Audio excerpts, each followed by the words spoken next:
Shalom, salam sejahtera bagi saudaraku yang terkasih dalam nama Tuhan Yesus Kristus. Sebelum kita mendengarkan firman Tuhan dan menggumulinya di dalam kehidupan kita, marilah kita berdoa. Bapa yang baik yang kami sembah dalam Yesus Kristus, terima kasih Tuhan atas penyertaan-Mu dalam kehidupan kami sepanjang malam. Hingga pagi ini Engkau membangunkan kami dengan kesehatan, dengan semangat yang baru daripada Tuhan. Berbicaralah Engkau, sebab kami telah siap mendengarkannya. Kasih karunia dan damai sejahtera dari Allah Bapa Tuhan kita dan dari anaknya Tuhan Yesus Kristus menyertai saudara sekalian. Amin. Firman Tuhan untuk kita pada hari ini disesuaikan dengan Almanak HKBP, Selasa 26 April 2022, tertulis dalam kitab Ratapan 3 ayat 39. Demikianlah dikatakan dalam bahasa Batak dan bahasa Indonesia. Adung tolu ayat tolu pulusia. Boasa saya marmungut-munguti jol mana mangului, dopak dosana manian marmungut-mungut be. Ratapan 3 ayat 39. Mengapa orang hidup mengeluh?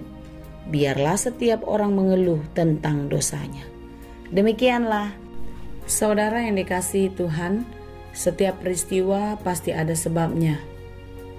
Akibat yang baik pasti dikarenakan ada sebab perbuatan yang baik.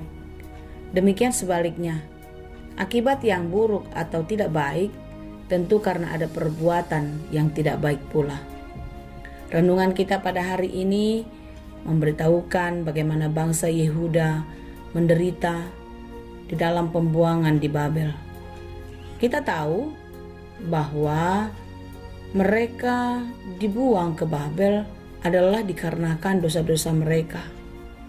Mereka berulang kali jatuh, berulang kali ingkar janji, tidak teguh di dalam iman, jauh dari Tuhan. Itulah sebabnya Tuhan menghukum mereka sampai ke titik penderitaan yang sangat dalam. Siapa yang bertahan, maka dia akan hidup. Siapa yang tidak tahan di dalam penderitaan, maka dia tidak mendapatkan keselamatan. Yeremia sebagai nabi pada waktu itu melihat apa yang diperbuat Allah, dan dia melihat bagaimana hukuman Allah dinyatakan dalam kehidupan mereka. Penderitaan sangat dalam terjadi dalam kehidupan umatnya. Inilah yang membuat hati Yeremia sangat bersedih, karena dia tidak bisa berbuat apa-apa. Dia tidak bisa menolong bangsa Yehuda untuk keluar dari penderitaannya. Sementara dia pun tidak bisa melarang Allah atau marah kepada Allah karena dia menjatuhkan hukuman atas bangsa itu. Dalam Ratapan 3 ayat 1-2 Yeremia merasakan kalau apa yang dia alami sangatlah menyakitkan dan menyedihkan. Akulah orang yang melihat sengsara disebabkan cambuk murkanya. Ia menghalau dan membawa aku ke dalam kegelapan yang tidak ada terangnya. Sungguh situasi yang tidak ada harapan lagi. Situasi yang sangat mencekam dan mengerikan. Dalam situasi inilah Yeremia sangat berduka, sehingga ia berdoa dan meratap, memohon pertolongan Tuhan agar bangsa itu dipulihkan, agar bangsa itu diselamatkan. Dia tidak tahan melihat penderitaan umatnya.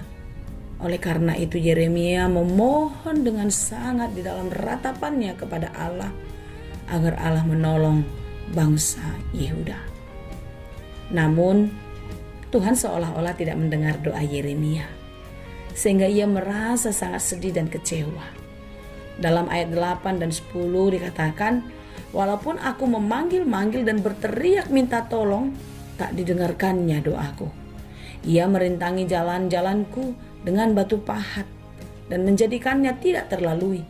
Laksana beruang ia menghadang aku, laksana singa dalam tempat persembunyian.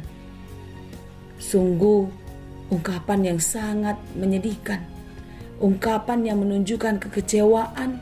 Yeremia merasa usahanya sia-sia. Tuhan tidak peduli, Tuhan tidak mau mendengarkan doanya. Benarkah Tuhan tidak mendengar? Benarkah Tuhan tidak mau memenuhi apa yang dipinta oleh Yeremia? Saudara-saudara yang dikasihi Tuhan, terkadang ketika kita di dalam tekanan yang sangat berat, di dalam pergumulan penderitaan yang begitu menyiksa, kita merasa doa kita tidak didengar.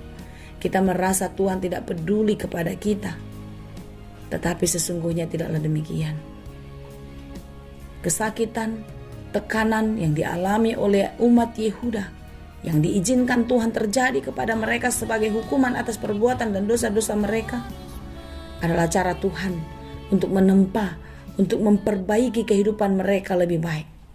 Agar mereka benar-benar tersungkur, berserah, memohon pengampunan kepada Tuhan, dan sungguh-sungguh menyerahkan seluruh kehidupannya di dalam tangan Tuhan. Tidak lagi percaya kepada ilah-ilah lain. Tidak lagi menyerahkan seluruh harapan dan kehidupannya kepada dunia. Demikianlah kita saudara-saudara. Jika pergumulan itu sangat berat, jika penderitaan kita sangat menyakitkan, kita harus meyakini kalau pada saat itu Tuhan sedang menunggu ketaatan dan kesetiaan kita. Tersungkur, tertunduk memohon pertolongan kepadanya. Tidak ada yang tidak dapat diselesaikan oleh Tuhan, karena bagi Tuhan tidak ada yang mustahil. Oleh karena itu saudara-saudara yang dikasihi Tuhan, hendaklah setiap kita tidak mengeluh dengan apa yang terjadi dalam kehidupan kita.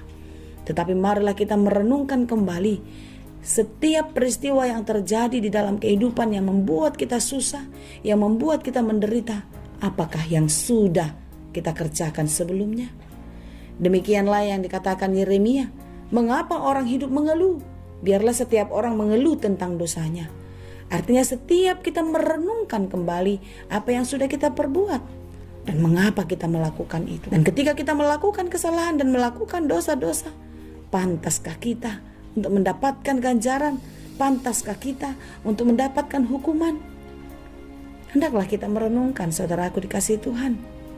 Hendaklah kita mengingat kembali apa yang sudah kita kerjakan. Mungkin selama ini kita kurang perhatian. Selama ini kita kurang mendekatkan diri kepada Tuhan.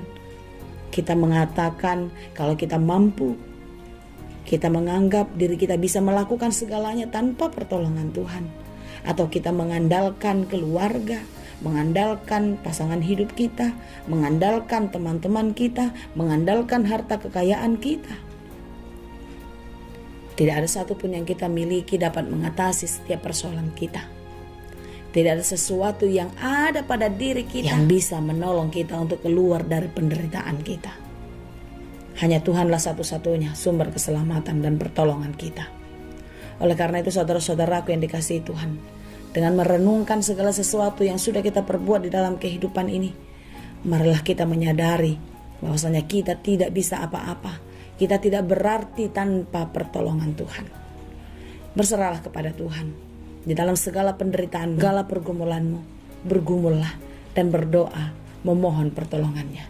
Kiranya Tuhan senantiasa menyertai, Tuhan menguatkan, dan Tuhan menolong kita untuk menyelesaikan, untuk memenangkan pertarungan iman. Kasih Kristus memberkati kita. Amin. Terima kasih Tuhan untuk firman-Mu. Biarlah kami tetap percaya kepadamu. Tuhan, mampukan kami untuk menyadari sikap perbuatan kami. Apakah kami sudah melakukan hal yang baik yang berkenan kepadamu? Jika belum Tuhan, ingatkan kami senantiasa agar kami melakukan apa yang Tuhan kehendaki. Janganlah kami mengandalkan kekuatan, jangan mengandalkan kekayaan, jangan mengandalkan apa yang kami miliki. Tapi Tuhanlah andalan kami yang akan menolong dan menyelamatkan kami. Terima kasih Tuhan, sebagaimana pertolongan-Mu akan memulihkan umat Yehuda dari pembuangan Babel. Demikianlah Engkau pun akan memulihkan kehidupan kami dari berbagai-bagai pergumulan, dari berbagai-bagai penderitaan kami. Kami percaya Engkau tetap Allah yang setia, yang terus memelihara kehidupan orang-orang yang percaya. Terima kasih Bapa di surga, kami serahkan seluruh kehidupan kami ke dalam tangan-Mu. Saudara-saudara kami yang sedang sakit, kiranya Engkau memberikan kekuatan untuk mereka boleh bertahan, terus berserah kepada Tuhan. Sembuhkan dan pulihkanlah mereka di dalam kuasa-Mu Tuhan. Kami percaya bagi Tuhan tidak ada yang mustahil. Kalau dunia sudah memvonis, kalau dunia sudah mengatakan, tapi di dalam Tuhan semuanya bisa berubah. Kami percaya Tuhan, Engkau Allah kami yang dahsyat. Pulihkanlah saudara-saudara kami yang sakit, yang merindukan kesembuhan. Biarlah kesembuhan yang daripada Tuhan, menguatkan mereka untuk berani dan tegar menjalani kehidupan di masa yang akan datang. Terima kasih Bapa yang baik, kami serahkan seluruh hidup kami, segala pekerjaan kami sepanjang hari ini ke dalam tangan Tuhan. Biarlah Tuhan yang memberkati. Kami puji dan kami sembah Engkau ya Bapa, hanya di dalam Yesus kami berdoa. Anugerah Tuhan kita Yesus Kristus, kasih karunia Allah Bapa, dan persekutuan Roh Kudus itulah kiranya yang menyertai dan memberkati kamu sekalian.